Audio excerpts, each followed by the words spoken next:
Hello. If you don't know me, I'm Simon. My friends call me Peter. My dad, John, was one of the local fishermen in Bethany, just outside Galilee. Perhaps you know him, or my brother Andrew, who sold fish in our market. Anyway, sorry if I stumble with my thoughts or words today. I'm a little distracted. You see, the Master, Jesus, is dead. And it's all my fault. You see, I was not always Jesus' friend. In fact, I've only known him a few years.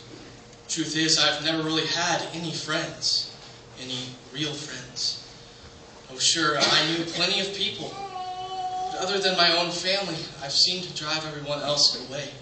You might say I have a bit of an anger management problem. In fact, that's how we met. Me and Jesus. I was finishing up a day's catch, well, not so much as a catch as it was a big waste of time, when my little brother Andrew came running to me all in a frenzy. Something about a Messiah. I knew that he'd been hanging around with that John the Baptizer character.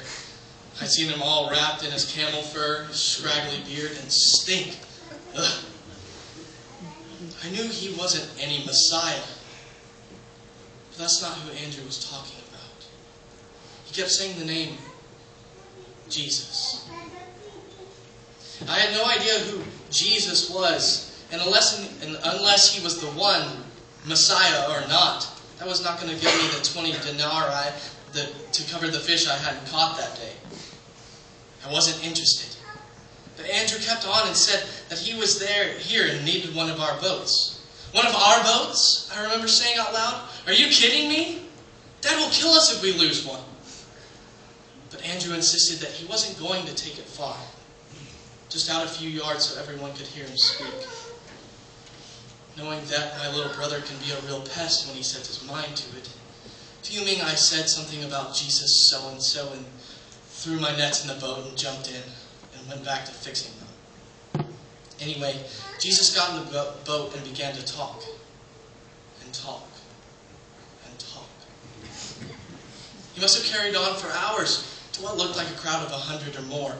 When finally he gestured toward me and said, "So you must be Simon, the one Andrew's told me so much about." Me? I scoffed. Then Jesus told me. He didn't ask me. He told me to take the boat and go fishing. This was a bad idea. Not only was my anger brewing from being told how to run my business, I spent an entire day without anything to show for it. I was beat. I wanted to go home. But he insisted. And I did. And I think you know what happened. After we got back to the shore and hauled the fish in, my anger had given way to excitement, then to confusion, and then to awe. How did he know? How could he know? Then Jesus looked right at me. He looked right into me. Immediately I turned away. I felt violated, exposed, anger welling up again. I told him to go away from me. That I was no good. I was beyond righteousness that I had heard him preaching about earlier that day. Then Jesus told me I was just the man he was looking for. A fisherman. That same day, he changed my name. He changed a lot about me.